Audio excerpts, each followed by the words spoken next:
Grab some popcorn, turn off the lights, and make sure your doors are locked. Because what you're about to hear is real, disturbing, and might be closer than you think.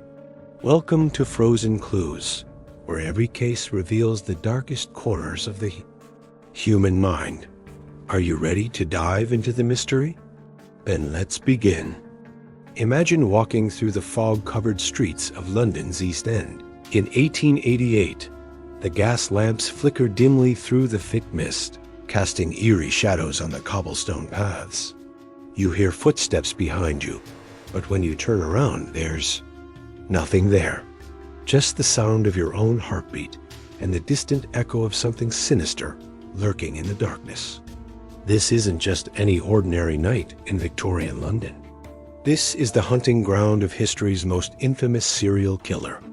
A predator so elusive, so calculating that even today, more than 130 years later, we still don't know who they were.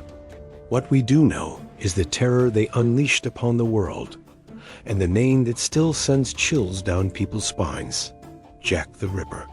But how did an unknown killer from the slums of London become the most notorious murderer in history? How did someone manage to evade the largest police investigation of its time, leaving behind only questions, theories, and a legacy of fear that continues to fascinate us today? The story begins in one of the most dangerous neighborhoods in the world, Whitechapel, London, 1888. This wasn't the London of grand ballrooms and elegant society you might imagine from movies. This was a place where desperation lived on every corner, where people did whatever it took to survive another day. The air was thick with the smell of industrial smoke, unwashed bodies, and something else that seemed to cling to the very walls of the narrow alleyways: fear. In this maze of poverty and despair, thousands of people were crammed into spaces barely fit for animals. Women, many of them struggling to make ends meet through questionable means, wandered the streets at all hours. They had no choice. It was either face the dangers of the night or face the certainty of starvation. The police barely had control of the area during the day, let alone at night. Crime was rampant, violence was common, and death was just another part of life in Whitechapel. But even in this harsh environment, nothing could have prepared the residents for what was about to unfold. It started with whispers, rumors of something different happening in the shadows, something more deliberate, more calculated than the usual street violence. The local authorities dismissed these early concerns as just another product of the neighborhood's reputation for exaggeration and paranoia. They were wrong. The first signs that something truly sinister was happening came not from screams in the night or witnesses running to the police. Instead, it came from what was left behind. Evidence so disturbing, so methodical, that even the most hardened investigators knew they were dealing with something unprecedented. But before we dive into the horrific details of what happened, we need to understand who these victims were. They weren't just statistics in a police report. They were real people with real stories, real struggles, and real dreams that were cut tragically short. Each one of them had a name, a history, and people who cared about them. The woman who would become known as the first official victim was someone the neighborhood knew well. She was trying to survive in a world that offered her very few options. Like many others in her situation, she found herself out on the streets. During the early morning hours of August 31st, 1888, what happened next would change criminal history forever. Mary Ann Nichols was 43 years old when her life was violently ended in the early hours of that August morning. She was found on Bucks Row, now called Durward Street, by a carman named Charles Cross, who was walking to work. At first glance, Cross thought she might have been sleeping or unconscious. It wasn't uncommon to find people passed out in the streets of Whitechapel, but as he got closer, he realized something was terribly wrong. The scene that greeted the investigators was unlike anything they had encountered before. This wasn't a crime of passion. nor was it a robbery gone wrong. The evidence pointed to something far more calculating and disturbing. The level of violence was extreme, but it was also precise, methodical. It suggested knowledge that the average person wouldn't possess. The police immediately knew they were dealing with someone dangerous, but they had no idea that this was just the beginning. They couldn't have known that the name of this unknown killer would eventually become synonymous with unsolved mystery and calculated evil. What made this crime particularly unsettling wasn't just the brutality of it, but the surgical precision with which it had been carried out. Someone with knowledge of human anatomy had done this. Someone who knew exactly what they were doing, and had taken their time to do it properly. The investigation began immediately, but the police were working with limited resources and even more limited experience with this type of crime. They interviewed witnesses, searched for clues, and tried to piece together the victim's final hours. What they discovered painted a picture of a woman who was simply in the wrong place at the wrong time. Or was she? As the investigation continued, a disturbing pattern began to emerge. This might not have been a random attack after all. The location, the timing, the method, everything suggested that this was planned, that someone had been watching, waiting, and preparing for this moment. But if that was true, it raised an even more terrifying question. Would they strike again? The answer came just 8 days later. Annie Chapman was 47 years old when she became the second victim. Found in the backyard of 29 Hanbury Street on September 8, 1888, Annie's death confirmed the investigators' worst fears. This wasn't an isolated incident.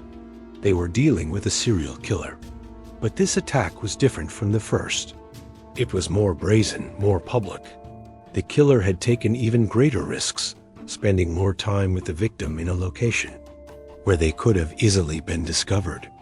What did this tell us about the person behind these crimes? It suggested someone who was growing more confident, someone who was learning from their previous experience and becoming bolder with each attack. The killer was evolving, adapting, and worst of all, they seemed to be enjoying it. The level of anatomical knowledge displayed in Annie Chapman's case was even more pronounced than in the first. Medical experts who examined the scene were disturbed not just by the violence, but by the skill with which it had been carried out. This wasn't the work of someone acting in a rage or panic. This was deliberate, methodical, and demonstrated a level of expertise that narrowed down the possible suspects considerably. Or so the police thought. The investigation intensified. More officers were assigned to patrol the Whitechapel area. Residents were warned to be extra cautious, especially during the nighttime hours. The media began to take notice, and soon the story was spreading beyond the borders of London's East End. But even with increased police presence and public awareness, the killer wasn't deterred. In fact, they seemed to be feeding off the attention. The fear in the community, the newspaper headlines, the growing legend, it all appeared to be exactly what they wanted. 3 weeks passed. 3 weeks of heightened security, increased patrols, and a community living in fear. Just when people began to hope that maybe the killer had moved on or been scared away, they struck again. Not once, but twice. September 30th, 1888 would become known as the double event. In a single night, 2 more women would lose their lives, and the killer would cement their place in criminal history forever. Elizabeth Stride was found at approximately 1 a.m. in Dutfield's yard. But here's where things get interesting. Unlike the previous victims, Elizabeth's body showed signs that the killer had been interrupted. The attack was less thorough, less complete than the others. Something or someone had forced the killer to leave before they could finish what they had started. Did this frustrate them? Did this interruption make them angry? Because what happened next suggests that it did. Less than an hour later, and less than a mile away, Catherine Eddowes was found in Mitre Square. This attack was the most brutal yet. The killer had taken their time, despite the increased police presence in the area. They had completed what they were unable to finish with Elizabeth Stride, and they had done so with a level of violence that shocked even the experienced investigators. The audacity of committing 2 murders in one night, in an area crawling with police, demonstrated something terrifying about this killer. They weren't just confident, they were taunting the authorities. They were proving that they could strike whenever and wherever they wanted, and there was nothing anyone could do to stop them. But the killer wasn't finished making their point that night. Between the 2 murder sites, something was discovered that would add another layer of mystery to an already baffling case. A piece of Catherine Eddowes' apron was found with a message written in chalk on a nearby wall. The message read, "The Jews are the men that will not be blamed for nothing." Was this a clue left by the killer? Was it a red herring meant to mislead the investigation? Or was it just graffiti that happened to be in the wrong place at the wrong time? The police, fearing it might incite anti-Semitic violence in an already tense community, had the message erased before it could be properly photographed or analyzed. This decision would haunt the investigation for decades to come. The double event changed everything. The story was no longer confined to local newspapers or police reports. International media picked up the story. The public's fascination with the case grew exponentially. And somewhere in the shadows of Whitechapel, a killer was reading about their own crimes and enjoying every word. The police were under enormous pressure to catch the perpetrator. The public was demanding answers. The media was speculating about everything from the killer's identity to their motives. Theories began to emerge, each one more wild than the last. Some believed the killer was a doctor, given the apparent surgical knowledge displayed at the crime scenes. Others thought it might be a butcher or someone else familiar with anatomy. There were theories about foreign involvement, secret societies, and even members of the royal family. But while everyone was theorizing and speculating, the killer was preparing for their masterpiece. November 9th, 1888, Mary Jane Kelly. This final attack would be different from all the others. Instead of a quick strike in a public area, the killer would have time, privacy, and the opportunity to fully express the depths of their depravity. What was found in that small room in Miller's Court was so disturbing that it changed the entire nature of the investigation. For the first time, crime scene photography was used extensively. The images were so graphic that they were kept secret for decades. Even today, many of them are considered too disturbing for public viewing. But here's what makes Mary Jane Kelly's case even more mysterious. She was different from the other victims in several ways. She was younger, around 25 years old. She had her own room rather than sleeping rough or in common lodging houses. And she was killed indoors, giving the killer all the time and privacy they needed. Why the change in pattern? Why the escalation? And why, after this ultimate expression of violence, did the killings suddenly stop?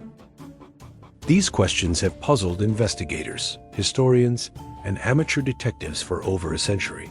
But before we dive into the theories about who Jack the Ripper might have been, we need to talk about something that made this case even more bizarre: the letters.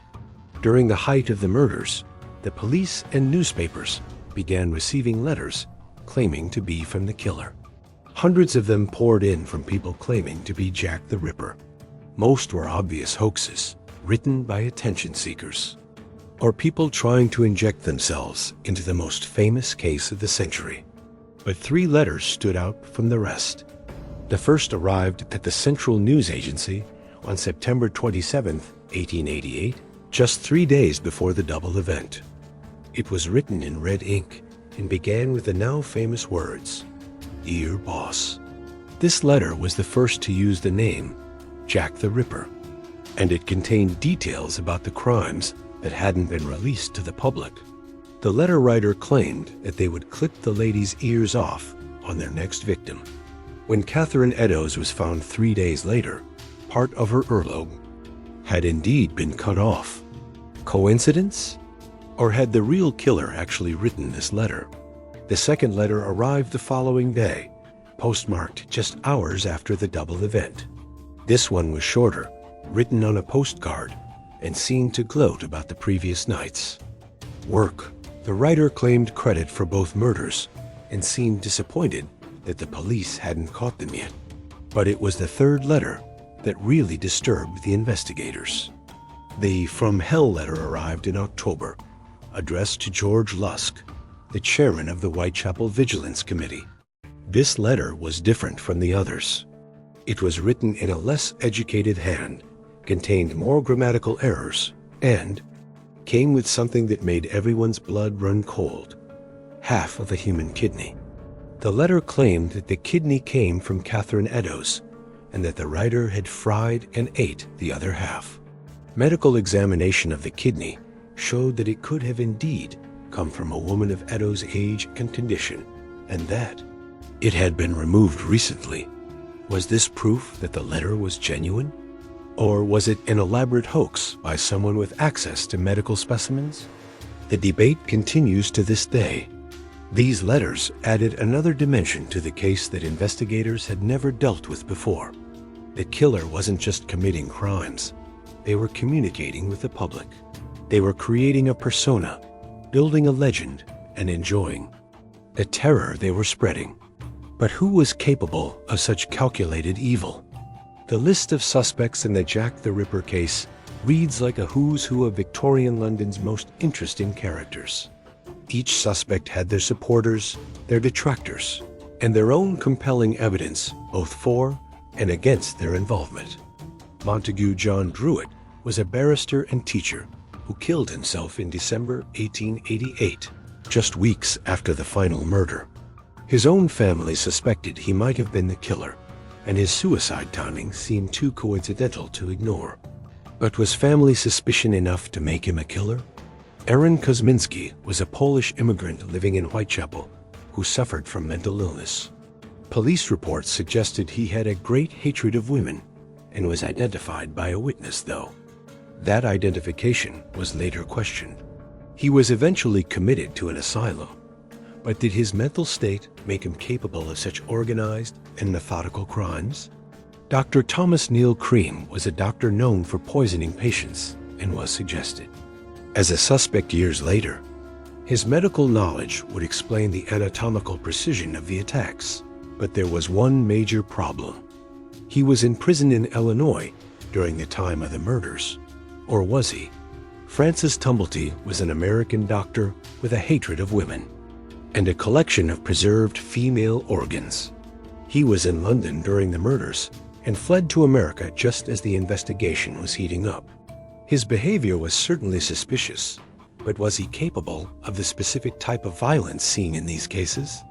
Each suspect seemed to fit certain aspects of the profile, but none of them fit perfectly.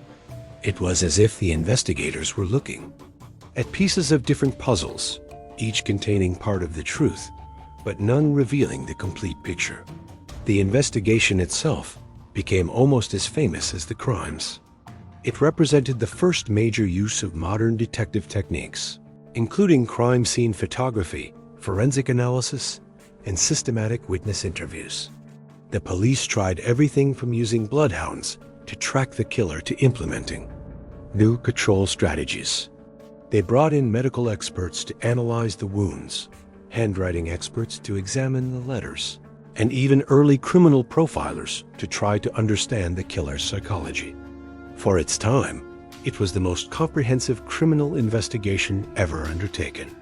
But despite all these efforts, despite the hundreds of officers assigned to the case, despite the thousands of interviews conducted and the countless hours spent analyzing evidence, the killer remained one step ahead. How was this possible? How could someone commit such brutal crimes in such a heavily policed area and leave virtually no useful evidence behind? The answer might lie in understanding what London's East End was really like in 1888. This wasn't just a poor neighborhood. It was a place where people minded their own business, because getting involved in other people's affairs could be dangerous. It was a place where strangers were common, where people came and went without anyone keeping track. The killer knew this environment. They understood how to blend in, how to move through the streets without attracting attention, and how to disappear back into the crowd after committing their crimes. They weren't just familiar with the area, they were part of it. But perhaps most importantly, they understood something about human nature that gave them a crucial advantage.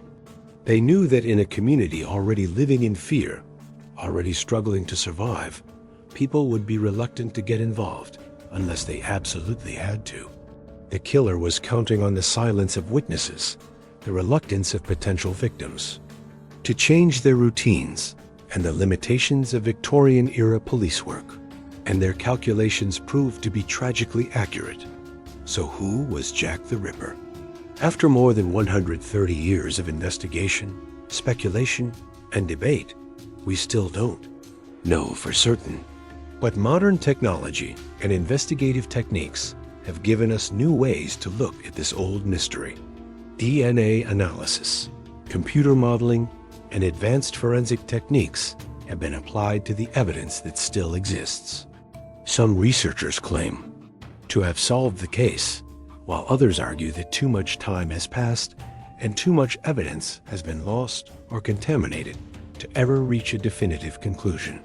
In 2014, an amateur investigator named Russell Edwards claimed to have identified the killer through DNA analysis of a shawl allegedly found at one of the crime scenes. According to his analysis, the DNA evidence pointed to Aaron Kosminski as the killer. But other experts quickly challenged these findings, questioning both the chain of custody of the evidence and the methodology used in the analysis. This is the problem with the Jack the Ripper case. Every piece of new evidence is immediately met with skepticism, counter-analysis, and alternative theories. After so many years of speculation and investigation, it's become almost impossible to separate fact from fiction, evidence from assumption. But perhaps that's exactly what makes this case so fascinating. The Jack the Ripper murders occurred at a unique moment in history. London in 1888 was a city in transition, caught between the old world and the new. It was a time when modern investigative techniques were just beginning to emerge, but weren't yet sophisticated enough to solve a case of this complexity. The killer operated in that perfect storm of circumstances. A chaotic urban environment, limited police resources, primitive communication systems, and a media that was just beginning to understand the power of sensational crime reporting. If these same crimes had been committed 50 years earlier, they might have been lost to history, dismissed as just another example of urban violence in a dangerous neighborhood. If they had been committed 50 years later, modern investigative techniques might have quickly identified and captured the perpetrator.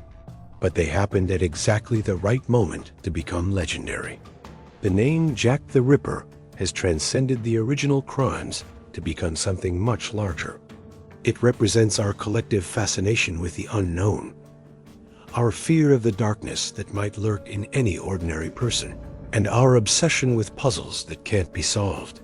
The case has inspired countless books, movies, television shows, and conspiracy theories. Everyone from respected historians to amateur detectives has tried their hand at solving the mystery.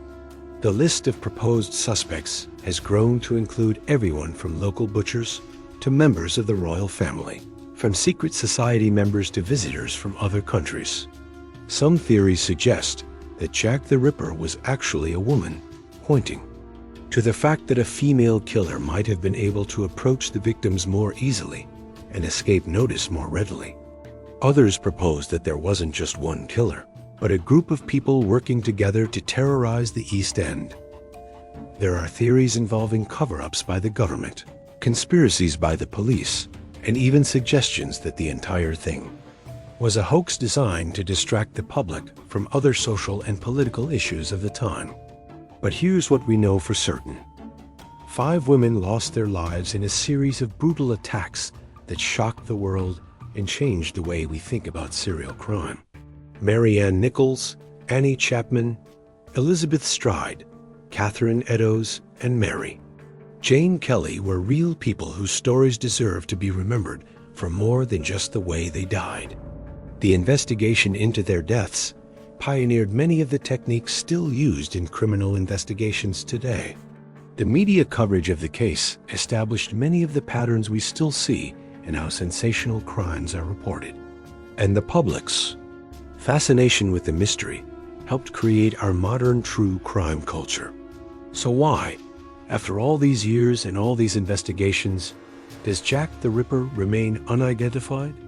Maybe it's because the killer was exactly what they appeared to be, an ordinary person who became extraordinary through their actions.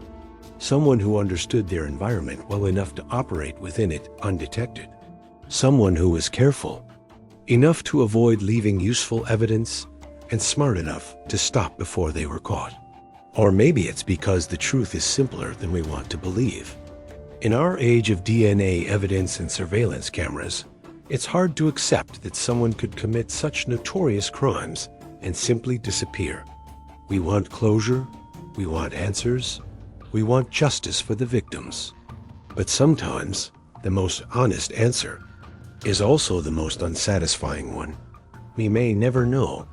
The fog that rolled through London's East End in 1888 has lifted, but the shadow cast by Jack the Ripper remains.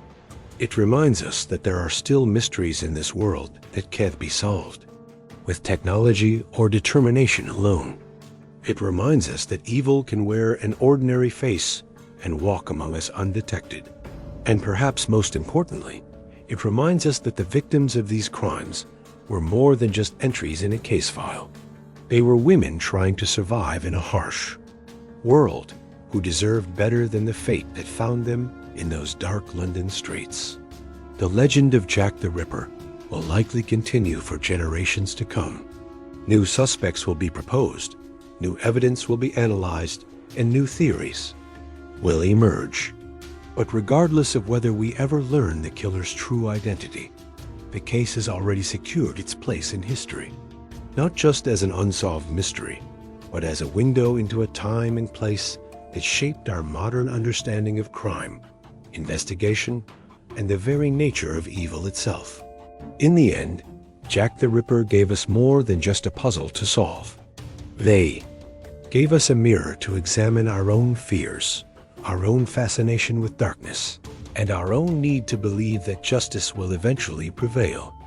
Whether that belief is justified, well, that's a question that only time will answer. The streets of Whitechapel are still there today, though they look very different from the fog-shrouded alleys of 1888. The buildings have changed, the people have changed, and the neighborhood has been transformed by more than a century of progress. But on quiet nights, when the fog rolls in from the Thames and the streetlights cast long shadows on the pavement, you might find yourself wondering, what if the killer was never caught because they were never really gone? What if they simply faded back into the crowd, carrying their secrets with them into history? What if Jack the Ripper is still out there, somewhere in the darkness, waiting for the perfect moment to remind us that some mysteries are meant to remain unsolved?